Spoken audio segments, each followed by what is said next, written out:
Namaste, hello, and welcome to India Reads. Bam! We've come to the end of book 12 of Marcus Aurelius's meditation. Let's read and then we could have a discussion about it. Book 12. Everything you're trying to reach by taking the long way round, you could have it right now, this moment. If you'd only stop thwarting your own attempts, if you'd only let go of the past, entrust the future to providence and guide the present towards reverence and justice. Reverence, so you'll accept what you'd allotted, nature intended for you, and only you for it. Justice, so that you'll speak the truth frankly and without evasions, and act as you should and as other people deserve. Don't let anything deter you. Other people's misbehavior, your own misperceptions, what people will say, or the feelings of the body that covers you. Let the affected part take care of those. And if, when it is time to depart, you shunt everything aside except your mind and divinity within. If it isn't ceasing to live that you're afraid of, but never beginning to live properly, then you'll be worthy of the world that made you.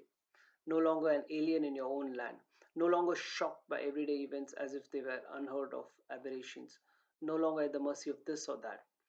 God sees all our souls freed from fleshly containers, stripped clean of their bark, cleansed of their grime. He grasps with his intelligence alone that was poured and channeled from himself into them. If you learn to do the same, you can avoid a great deal of stress. When you see through the flesh that covers you, you will be unsettled by the clothing, the mansion celebrity, the painted sets, the costume cupboard.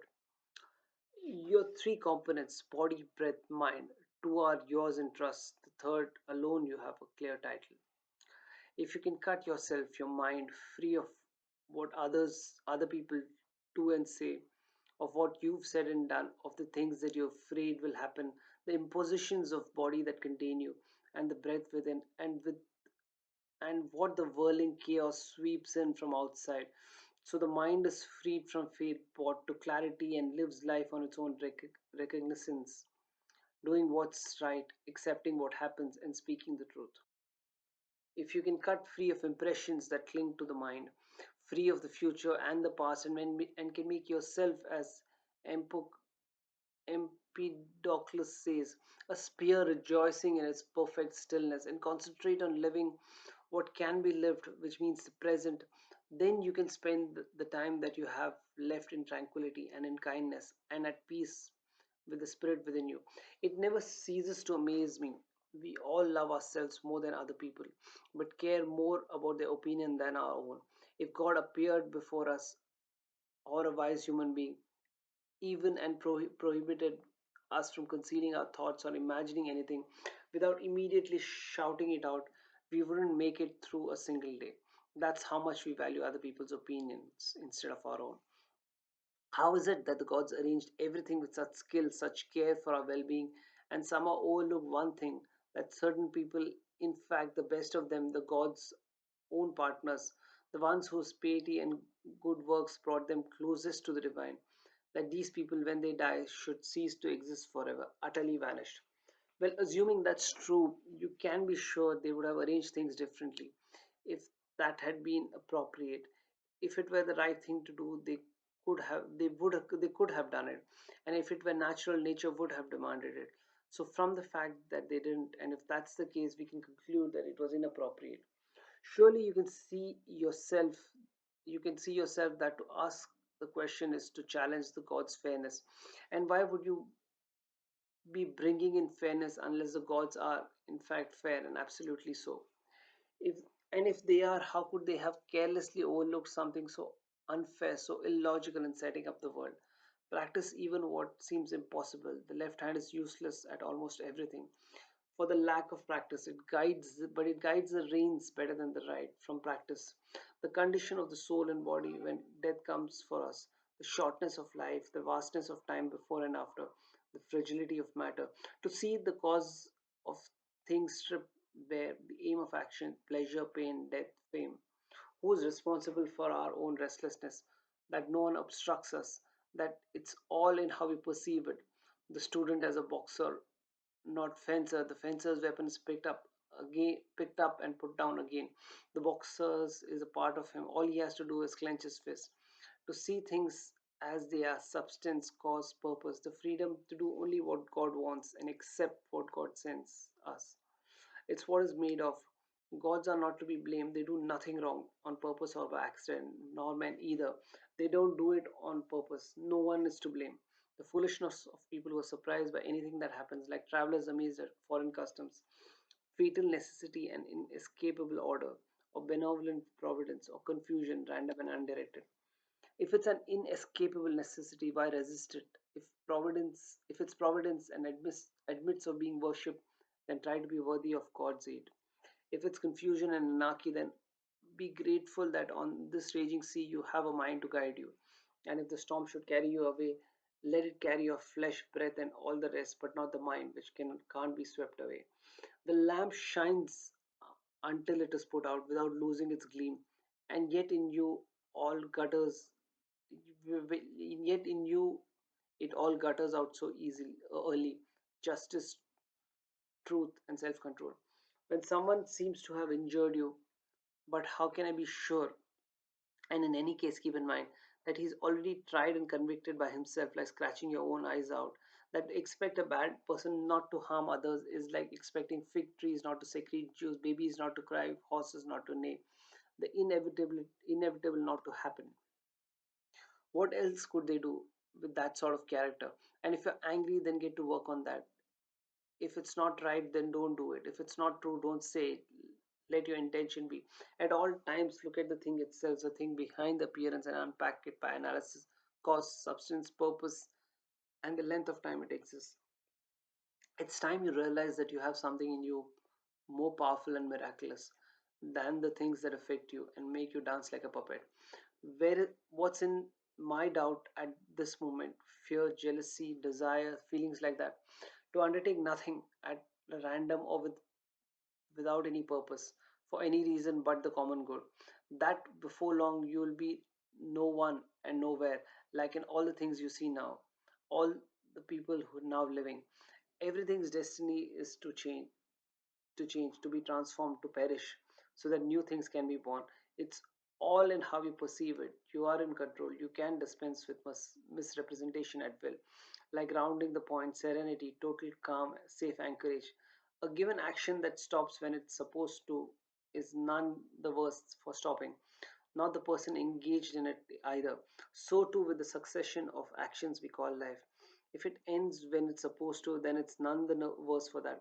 And that person who comes to the end of the line has no cause for complaint. The time and stopping point are set by nature, our own nature, in some cases death from old age, or nature as a whole, whose paths shifting and changing constantly renew the world and keep it on schedule.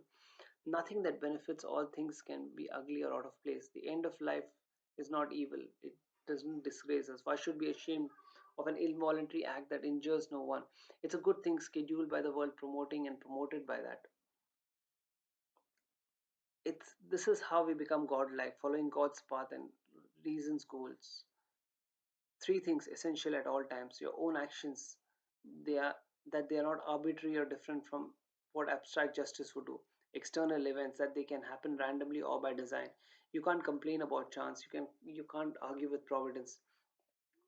What all things are like, from planting of the seed to the quickening of life, and from its quickening to its relinquishment, where the paths came from and where they returned to. That you were suddenly lifted up and you could see life and its variety from a vast height, and at the same time all the things around you in the sky and beyond it. You'll see how pointless it is. No matter how often you saw it, it would still remain the same life form, same lifespan. Arrogance about this?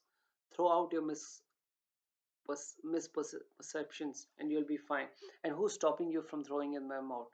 To be angry at something means you've forgotten that everything that happens is natural, that responsibility is theirs, not yours. And further, whatever happens has always happened and always will, and is happening at this very moment everywhere, just like that. What links one human being to all humans? Not blood, not mind, not blood, not birth but mind. And that's an individual's mind, that an individual's mind is God and of God, that nothing belongs to anyone, children, body, life itself, all of them come from that same source. And that's how you choose to see things, that the present is all that we have to live in or to lose.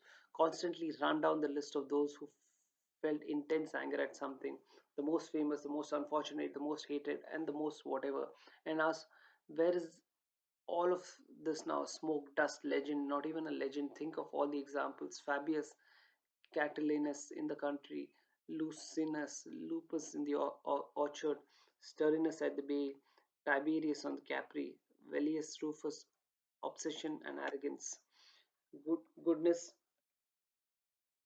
and how trivial the things we want so passionately are, and how much more philosophical it would be to take what we're given and show uprightness, self control, obedience to God without making a production of it. There's nothing more insufferable than the people who boast about their own humility. People ask, have you seen have you ever seen the gods you worship? How can you be sure that they exist? Answers, look around you. I've never seen my soul either, and yet I revere it. And that's how I know that the gods exist and why I revere them. From having felt their power over and over. Salvation, to see each thing for what it is, its nature and its purpose. To do only what's right, say only what's true, never holding back. What else could it be but to live life fully? Pay out goodness like a ring of chains without the slightest gap. Singular, not plural. Sunlight, though broken up by walls and mountains and thousand other things. Substance, though split into a thousand forms, variously shaped. Life, though distributed among a thousand different natures with their individual limitations. Intelligence, even if it seems to be divided. All other components, breath, matter, lack of any awareness or connection to another. Yet unity and its gravitational pull embrace them too. But intelligence is uniquely drawn toward what is akin to it and joins with it inseparably in shared awareness. What is it that you want? To keep on breathing? What about your feeling, desiring, growing, ceasing to grow, using your own voice, thinking? Which of them seems worth having? And if you can do without them all, then continue to follow the logos and God to the end, to prize those other things, to grieve because death deprives us of them, is an obstacle. The fraction of infinity and of that vast abyss of time allotted to each one of us, absorbed in an instant into eternity, the fraction of all substance and all spirit, the fraction of the whole earth you crawl about. Keep all that in mind and don't treat anything as important except doing what your nature demands and accepting what nature sends you. How the mind conducts itself, it depends on that. All the rest is within power or beyond its control, corpses and smoke. An incentive to treat death as unimportant. Even people whose own morality is pain and pleasure can manage that much. If you make ripeness alone your good, if a few actions more or less governed by the right logos are merely few or more or less, if it makes no difference whether you look at the world for this long or that long, then death shouldn't scare you. If you've lived as a citizen in a great city 5 years or 100, what's the difference? The laws make no distinction. And to be sent away from that, not by a tyrant or a dishonest judge, but by nature, who first invited you in. Why is that so terrible? Like the impresario singing, ringing down the curtain, or an actor. But I've only gotten through 3 acts. Yes, this will be drama in 3 acts, the length fixed by the power that directed your creation and now directs your dissolution. Neither was yours to determine. So make your exit with grace, the same grace shown to you.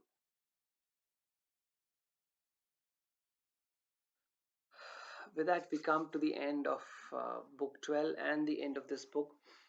So let's try and unpack some key learnings from the book.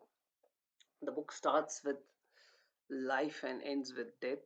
Uh, Many of the learnings are repetitions. Don't get swayed by other people's misperceptions about you. What people think or say about you is not your own truth. Define your own truth and live by it. Um,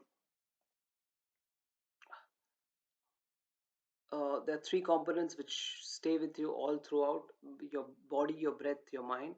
The first two are yours in trust. The third alone, you have a clear title, which is the mind. You can cut your mind free and live free of what other people think or say or have said before or have pointed out, and live your mind uh, without any boundaries, and that's a real good life to live. Cut free of yourself of any impressions that cling on to your mind about the past, and anxious about the future. If you break all of that down and look at this current moment with focus, that's a good life to live. And not just focus, but with a certain level of purpose. uh, what else do we unpack?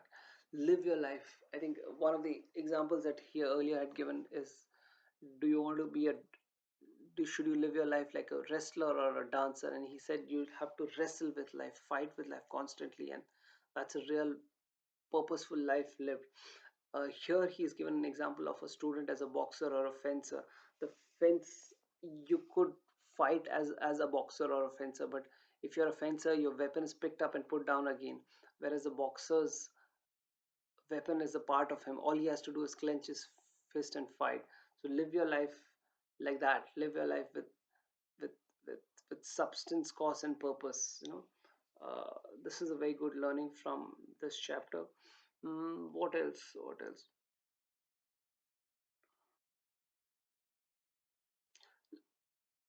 Anything that comes in front of you, there are three aspects that you can look at: cause, substance, and purpose, right? Or rather, form, substance, and purpose. So I have a watch with me. It's and that's the and it is in this form, right? The substance is, it's made of various elements, glass and parts and rubber and so on. And what's the purpose? The purpose is to show time to me. So that he tries and breaks down into everything. If you try and break everything into this three aspects, you would be able to define uh, and look at things critically, analytically, very, very beautifully. Anything that comes in front of you, it's not just an object. It could be a person. It could be uh, a thought. What is the cause of it? What are its, what substance is it, and what is its purpose? Try and look at this analytically, and you will live your life with a lot more purpose.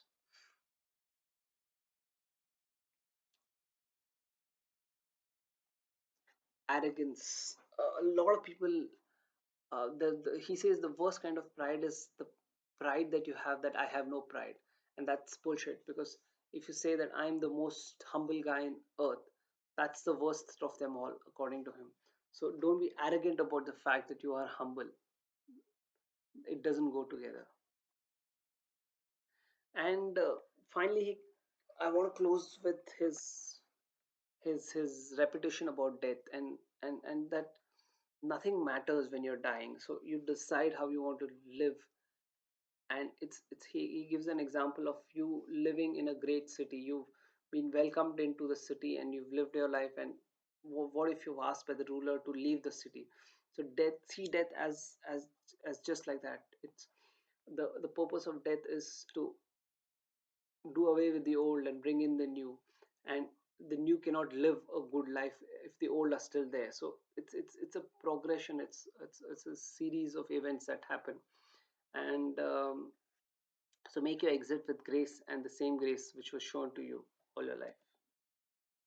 Uh, so I hope that you have been able to get certain learnings from these books, and have been able to understand and appreciate some level of the thinking that Marcus Aurelius had, and my interpretations of his writings. Do hit the subscribe button, like the videos if you have enjoyed them, and share your comments. Thank you. We'll see you in the next book very soon. Thank you.